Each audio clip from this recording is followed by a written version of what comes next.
Okay, BP, heart beat, pulse rate ಎಲ್ಲ stable ಆಗಿದೆ. ನೀವೀಗ ನಾರ್ಮಲ್ ಆಗಿದ್ದೀರಿ. ಗೋವಿಂದ್, ಇವ್ರನ್ನ ಡಿಸ್ಚಾರ್ಜ್ ಮಾಡ್ತಾ ಇದ್ದೀನಿ. ನೀವು ಮನೆಗೆ ಕರ್ಕೊಂಡು ಹೋಗ್ಬೋದು.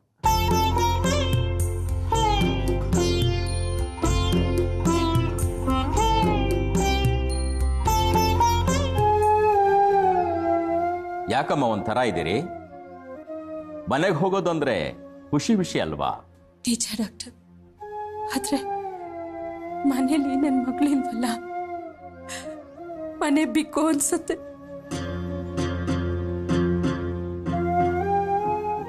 ಅದನ್ನ ನೆನ್ಸ್ಕೊಂಡ್ರೆ ಮನೆಗೆ ಹೋಗೋದೇ ಬೇಡ ಅನ್ನಿಸ್ತಿದೆ. ಯಾವತ್ತಾದ್ರೂ ನೀವು ನಿಮ್ಮ ಮಗಳ ಮದುವೆ ಮಾಡಲೇಬೇಕಾಗಿತ್ತಲ್ವಾ? ನೀವೇನು ಕಷ್ಟ ತಗೊಳ್ಳದೆ ಒಳ್ಳೆ ಮನೆ ಸೇರಿದಳೆ ಬಿಡಿ. ಏನ್ ಒಳ್ಳೆ ಮನೆ ಸೇರವಳೆ? ಆ ಚಂದನ ನೋಡ್ಕೊಂಡು ಹೊಟ್ಟೆಗೆ ಹಾಲು ಸುರ್ಕೊಂಡು ಬಂದ್ವಿ. ಅಜ್ಜಿ, ಯಾಕಿಷ್ಟು ಬೇಜಾರು ಮಾಡ್ಕೊಳ್ತೀರಿ? ಮೊದಲು ಹೆಣ್ಮಕ್ಳು ಮನೆ ಬಿಟ್ಟು ಹೋದಾಗ ಈ ಬೇಸರ ಇರುತ್ತೆ, ಆಮೇಲೆ ಸರಿ ಹೋಗುತ್ತೆ ಬಿಡಿ. ಹಂಗಲ್ಲ ಡಾಕ್ಟ್ರೆ, ಅವ್ರಿಗೆ ಸ್ವಲ್ಪ ಮನುಷ್ಯತ್ವ ಬೇಡವಾ? ನೋಡಿ, ಮನುಷ್ಯತ್ವ ಅಂತಿದ್ದಾಗೆ ಜ್ಞಾಪಕಕ್ಕೆ ಬಂತು. ಆಪರೇಷನ್ಗೆ ಅಂತ 5 ಲಕ್ಷ ಕಟ್ಟಿತ್ತು. ಅದರಲ್ಲಿ 3.25 ಲಕ್ಷ ಖರ್ಚಾಗಿದೆ. ಇನ್ನು 1.25 ಲಕ್ಷ ಉಳಿದಿದೆ. ಅದನ್ನ ರುದ್ರಮೂರ್ತಿಯವರು ನಿಮಗೆ ಕೊಡಿ ಅಂತ ಹೇಳಿದ್ದಾರೆ. ಗೋವಿಂದ್, ತಗೊಳ್ಳಿ ಚೆಕ್, ತಗೊಳ್ಳಿ.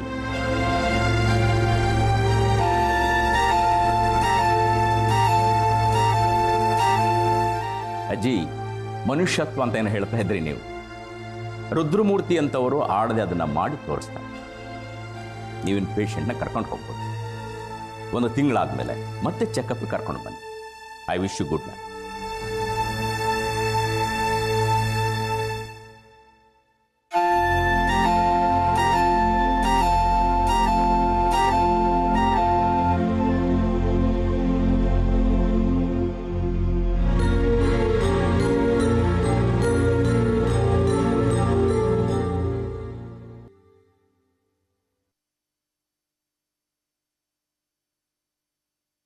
ನನ್ನ ಮನೆಗೆ ವಾಪಸ್ ಬರೋದೇ ಇಲ್ಲ ಅಂತ ಅನ್ಕೊಂಡಿದ್ದೆ.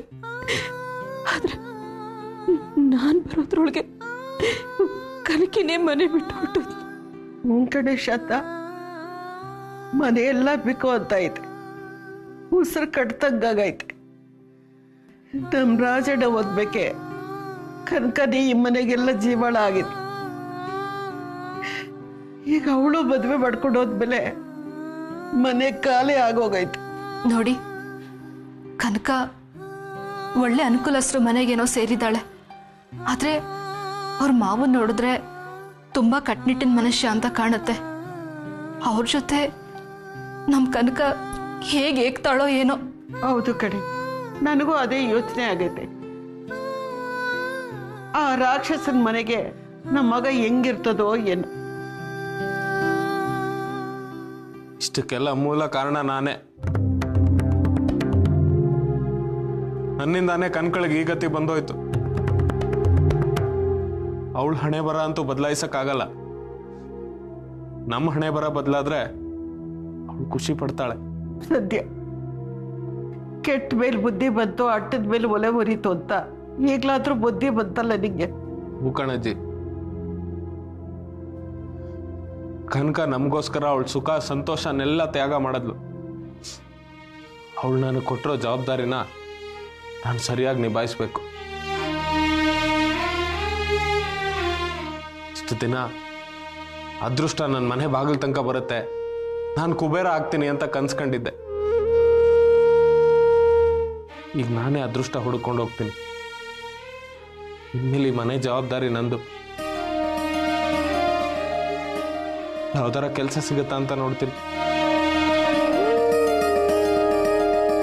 ಎಲ್ಲಾರ್ಗೂ ನಮಸ್ಕಾರ. ಓ, ನಮಸ್ತೆ ರಾಚೇಗೌಡ್ರೆ, ಚೆನ್ನಾಗಿದ್ದೀರಾ? ಚೆನ್ನಾಗಿದ್ದೇನೆ, ಕೂತ್ಕೊಳ್ಳಿ. ಪರವಾಗಿಲ್ಲ. ಶಾಂತಮ್ಮನವರೇ, ಈಗ ನಿಮ್ಮ ಆರೋಗ್ಯ ಹೇಗಿದೆ? ಪರವಾಗಿಲ್ಲ, ಚೆನ್ನಾಗಿದ್ದೀನಿ. ಗೋವಿಂದ, ಎಲ್ಲೋ ಹೊರಟಾಗಿತ್ತು? ಮನೆಯಲ್ಲೇ ಕೂತ್ರೆ ಹೊಟ್ಟೆಪಾಡು ನಡಿಬೇಕಲ್ಲ ಸರ್. ಇಷ್ಟು ದಿನ ಕನಕ ಇದ್ಲು, ನಮ್ಗ ಕಷ್ಟ ಗೊತ್ತಾಗ್ಲಿಲ್ಲ.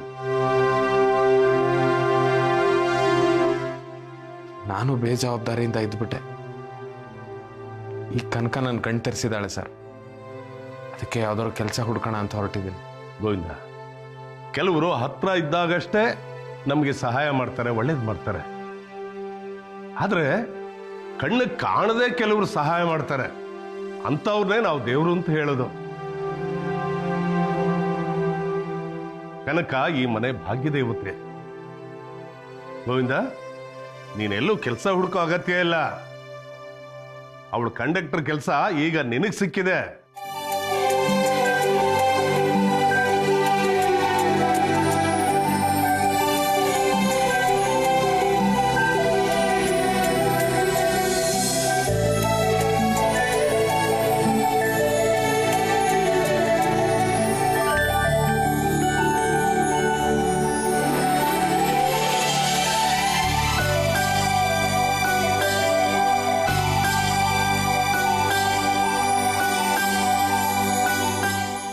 ಸರ್, ಏನ್ ಹೇಳ್ತಿದ್ದೀರಿ ನೀವು? ಹೌದು ಗೋವಿಂದ, ಅದೃಷ್ಟ ಅನ್ನೋದು ಒಂದೇ ಸಾರಿ ಬಂದು ಕದ ತಟ್ಟುತ್ತೆ ಅಂತ ಹೇಳ್ತಾರೆ. ಆದ್ರೆ ಕನಕಳಿಂದ ನಿನಗೆ ಅದೃಷ್ಟ 2ನೇ ಸಾರಿ ಬಂದು ಕದ ತಟ್ತಾ ಇದೆ. ನಿಜವಾಗ್ಲೂ ನಮ್ ಗೋವಿಂದ ಕೆಲಸ ಸಿಕ್ಕಿದ್ಯಾ? ನೀವು ಅಷ್ಟೊಂದು ಉದ್ವೇಗಕ್ಕೆ ಒಳಗಾಗ್ಬೇಡಿ, ಸಮಾಧಾನ ಮಾಡ್ಕೊಳ್ಳಿ.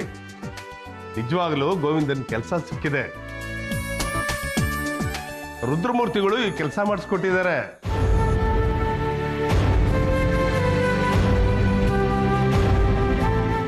ಏನು ರುದ್ರಮೂರ್ತಿಗಳು ಮಾಡಿಸ್ಕೊಟ್ರಾ? ಹೌದಮ್ಮ, ಈ ಕೆಲಸ ಅಷ್ಟು ಸುಲಭದಲ್ಲ ಆಗೋದಲ್ಲ. ಯಾಕೆಂತಂದ್ರೆ ಕನಕಂದು ಇನ್ನು ಪ್ರೊಬೇಷನರ್ನೇ ಮುಗ್ದಿರ್ಲಿಲ್ಲ. ರುದ್ರಮೂರ್ತಿಗಳು ಐನ್ ಫೇಸ್ ಮಾಡಿ ಸಾಕಷ್ಟು ದುಡ್ಡು ಖರ್ಚು ಮಾಡಿ ಈ ಕೆಲಸ ಮಾಡಿಸ್ಕೊಟ್ಟಿದ್ದಾರೆ.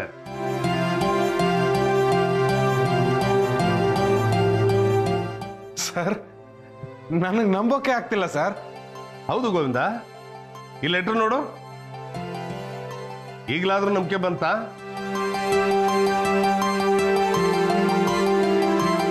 ಒಂದ್ಸಾರಿ ಕೆಲಸನ ಧಿಕ್ಕರಿಸಿದ್ದೆ, ಈಗ ಮತ್ತೆ ಅದೃಷ್ಟ ಒಲಿದು ಬಂದಿದೆ.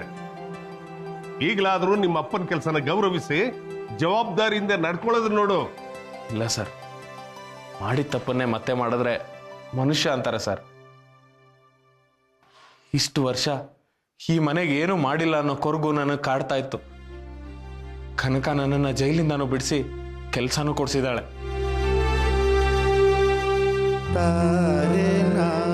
ನಮ್ಮ ಅಪ್ಪನ ಮೇಲೆ ಆಣೆ ಮಾಡಿ ಹೇಳ್ತೀನಿ ಸರ್, ಈ ಕೆಲಸನ ಕಣ್ಣು ಗೊತ್ಕೊಂಡು ಶ್ರದ್ಧೆ ಪ್ರಾಮಾಣಿಕತೆಯಿಂದ ಮಾಡ್ಕೊಂಡು ಹೋಗ್ತೀನಿ ಸರ್.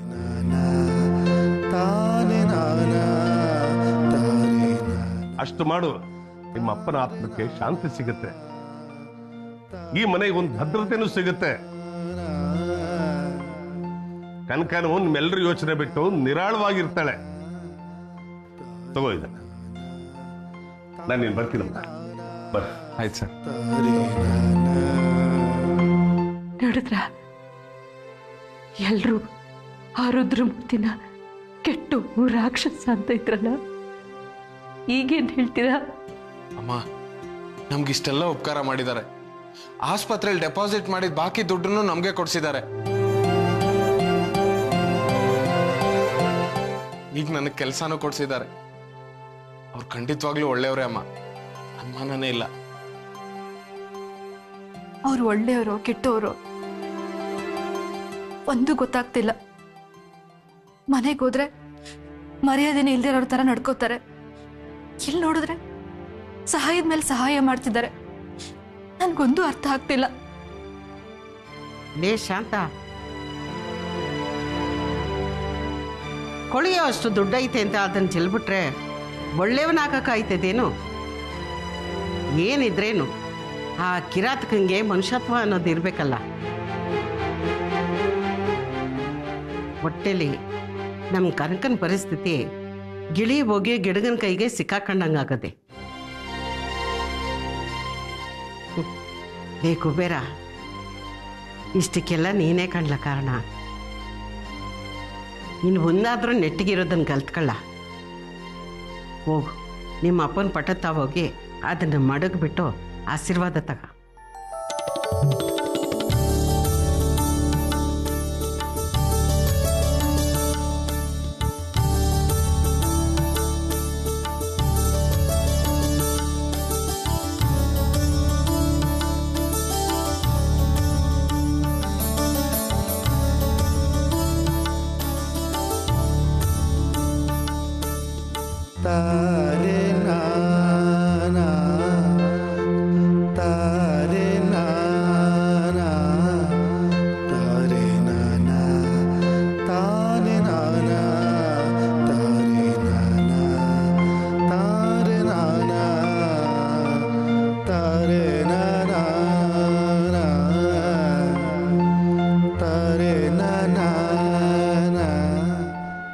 ನನ್ನ ಪ್ರೀತಿಯ ಬಂಧುಗಳೇ ಹಾಗೂ ಬಿಸ್ನೆಸ್ ಪಾರ್ಟ್ನರ್ಸ್ ಅಂಡ್ ಫ್ರೆಂಡ್ಸ್, ನನ್ನ ವೆಲ್ ವಿಷರ್ಸ್, ಬಹುಕಾಲದ ನನ್ನ ಕಸ್ಟಮರ್ಸ್ ಹಾಗೂ ನನ್ನ ಆತ್ಮೀಯ ಸ್ನೇಹಿತರು, ನಿಮಗೆಲ್ಲರಿಗೂ ನನ್ನ ಮಗನ ಮದುವೆಯ ಔತಣಕೂಟಕ್ಕೆ ಆತ್ಮೀಯವಾಗಿ ಸ್ವಾಗತಿಸುತ್ತೇನೆ.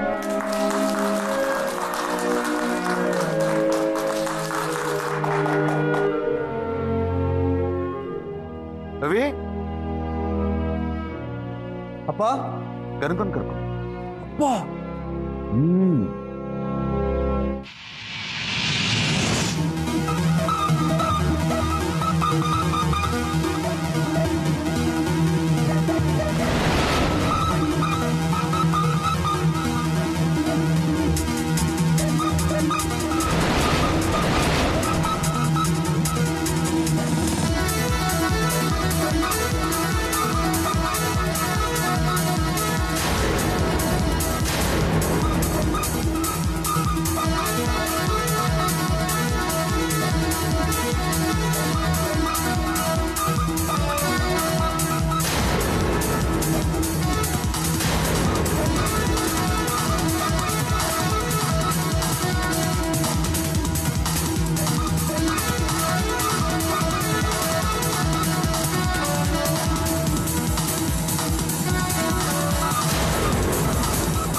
ಫ್ರೆಂಡ್ಸ್, ಇವಳು ನನ್ನ ಸೊಸೆ ಕನಕ. ಕನಕ, ಇವರೆಲ್ಲ ಬಿಗ್ ಶಾಟ್ಸ್, ನನ್ನ ಬಿಸ್ನೆಸ್ ಪಾರ್ಟ್ನರ್ಸ್, ನನ್ನ ವೆಲ್ ವಿಷರ್ಸ್, ತುಂಬಾ ವರ್ಷಗಳಿಂದ ನನ್ನ ಕಸ್ಟಮರ್ಸ್.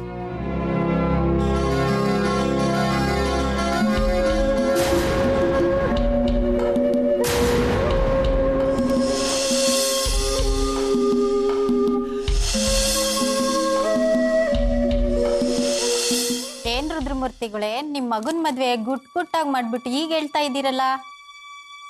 ಏನ್ ಮೇಡಮ್, ನೀವಾದ್ರೂ ಹೇಳ್ಬೋದಾಗಿತ್ತಲ್ಲ. ಪಾಪ ಇವ್ರಿಗೆ ತಾನೇ ಏನ್ ಗೊತ್ತು ತಮ್ಗೆಲ್ಲ ಹೇಳೋದಿಕ್ಕೆ. ಸರ್, ಏನ್ ಹೇಳ್ತಾ ಇದ್ದೀರಾ ನೀವು? ಎಸ್, ನನ್ನ ಮಗ ಅವಿನಾಶನ ಮದುವೆಯನ್ನ 1 ವಾರ ಅರಸರ ಮನೆಯ ಮದುವೆ ತರ ಗ್ರ್ಯಾಂಡ್ ಆಗಿ ಮಾಡಬೇಕು ಅಂತ ಅಂದ್ಕೊಂಡಿದ್ದೆ. ಗೋಲ್ಡ್ ಕೋಟೆಡ್ ಇನ್ವಿಟೇಷನ್ ಹೊಡಿಸ್ಬೇಕು, ಪ್ಯಾಲೇಸ್ ಬುಕ್ ಮಾಡಬೇಕು, ಧಾಮ್ ಧೂಮ್ ಅಂತ ಮದುವೆ ಮಾಡಬೇಕು ಅಂತ ಕನಸ್ಕೊಂಡಿದ್ದೆ.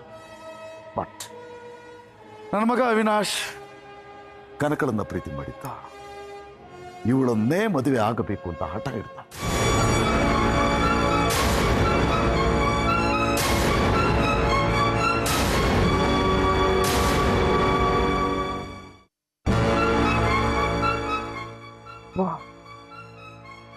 ಪರವಾಗಿಲ್ಲ ಬಿಡು, ಇದ್ದದ್ದು ಇದ್ದಾಗ ಹೇಳಿದ್ರೆ ಏನ್ ತಪ್ಪು ಅಂತ. ಇನ್ನೇನು ತಪ್ಪು ಮಾಡಿಲ್ವಲ್ಲ, ಡೋಂಟ್ ವರಿ. ನನ್ನ ಮಗ ತಕ್ಷಣವೇ ಸಿಂಪಲ್ ಆಗಿ ಮದುವೆ ಆಗಬೇಕು ಅಂತ ಆಸೆ ಪಟ್ಟ. ಮಗನ ಆಸೆಯನ್ನು ಧಿಕ್ಕರಿಸಲಿಕ್ಕೆ ನನಗೆ ಮನಸ್ಸಾಗಲಿಲ್ಲ. ಈ ಕಾಲದ ಮಕ್ಕಳು ನೋಡಿ, ಅವ್ರನ್ನ ಓಲೈಸ್ಕೊಂಡು ಹೋಗ್ಬೇಕು. ಹಾಗಾಗಿ ಸಿಂಪಲ್ ಆಗಿ ಮದುವೆ ಮಾಡಿಬಿಟ್ವಿ. ನಮ್ಗೆ ಯಾರಿಗೂ ಆಹ್ವಾನ ಕೊಡ್ಲಿಕ್ಕೆ ಟೈಮ್ ಆಗಲೇ ಇಲ್ಲ. ಆದರೂ ನೀವು ನಮ್ಮ ಕಂಪನಿಯ ವೆಲ್ ವಿಷರ್ಸ್, ನಮ್ಮ ಬಿಸ್ನೆಸ್ ಪಾರ್ಟ್ನರ್ಸ್, ಬ್ಯಾಕ್ ಬೋನ್ಸ್, ನಿಮ್ಮನ್ನು ಮರಲಿಕ್ಕಾಗುತ್ತಾ? ಅದಕ್ಕೋಸ್ಕರನೇ ಯಾವುದನ್ನ ಕೊಟ್ಟ.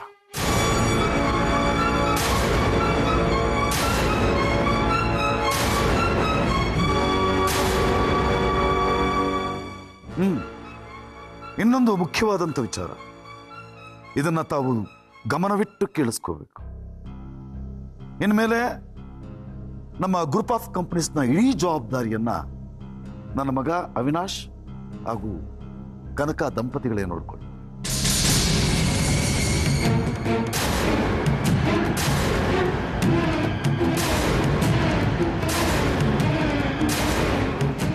ಸರ್, ಏನ್ ಹೇಳ್ತಿದ್ರ ನೀವು? ಎಸ್, ನನ್ನ ಮಗ ಪ್ರೀತಿಸಿ ಮದುವೆ ಆದ್ರೂ ಕೂಡ ಒಳ್ಳೆ ಜಾಣ ಹುಡುಗಿನ ಸೆಲೆಕ್ಟ್ ಮಾಡ್ಕೊಂಡು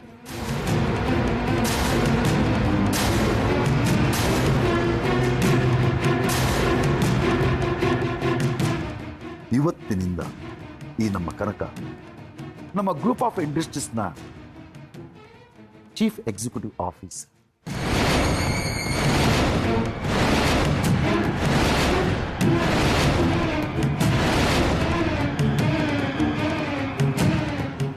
ಇದನ್ನು ಹೇಳೋದಕ್ಕೋಸ್ಕರನೇ ನಾನು ನಿಮ್ಮನ್ನ ಇಲ್ಲಿ ಕರೆಸಿದ್ದು.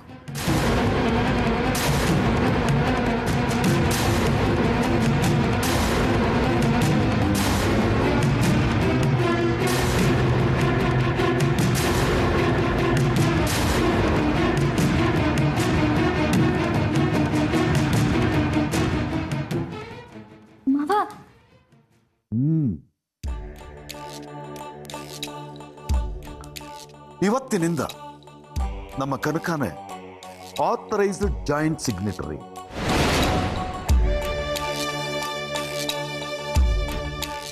ನನ್ನ ಮಗನ ಜೊತೆ ನಮ್ಮ ಕಂಪನಿಗೆ ಎಲ್ಲ ಡಾಕ್ಯುಮೆಂಟ್ಗಳಿಗೂ ಇವಳು ಸೈನ್ ಆಗ್ತಾಳೆ.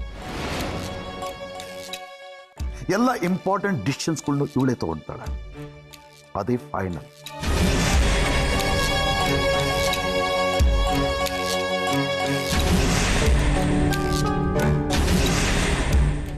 ಯಾರು ಪ್ರಶ್ನೆ ಮಾಡುವ ಹಾಕಿಲ್ಲ.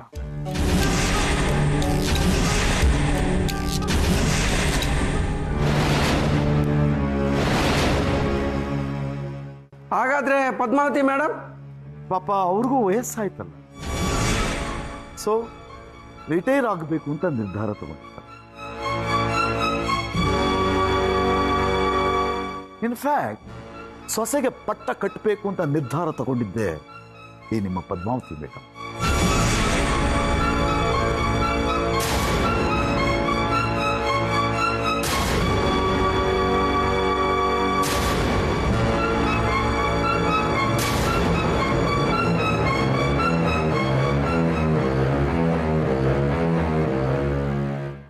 Really hats of.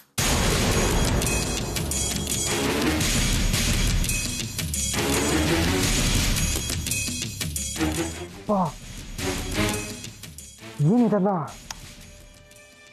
ಇಲ್ಲಿ ಜ್ಞಾಪಕ ಇದೆಯಲ್ಲ, ನಾನು ಹೇಳಿದ ಹಾಗೇನೆ ನಡಿಬೇಕು. ತೆಪ್ಪಗಿರ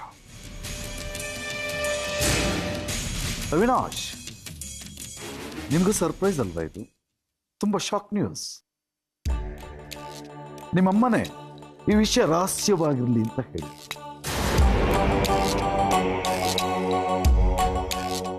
ನೋಡಿ, ಇಲ್ಲಿಯವರೆಗೂ ನಿಮ್ಮ ಮೇಡಮ್ನವ್ರಿಗೆ ಏನು ಸಹಕಾರ ಕೊಟ್ಟಿದ್ರು ಅದೇ ಸಹಕಾರವನ್ನ ನಮ್ಮ ಕನಕಂಗೂ ಕೊಡಬೇಕು. ಏನೇ ಪ್ರಾಬ್ಲಮ್ ಆದರೂ ಕನಕನ್ನೇ ಕನ್ಸಲ್ಟ್ ಮಾಡಬೇಕು. ಯಾವುದೇ ಕಾರಣಕ್ಕೂ ಮೇಡಮ್ನವ್ರನ್ನ ಡಿಸ್ಟರ್ಬ್ ಮಾಡಬೇಕು. ಅವರು ಪ್ರಶಾಂತವಾದ ನಿವೃತ್ತ ಜೀವನವನ್ನು ಕಳೆಯೋದಕ್ಕೆ ಇಷ್ಟಪಟ್ಟಿದ್ದಾರೆ.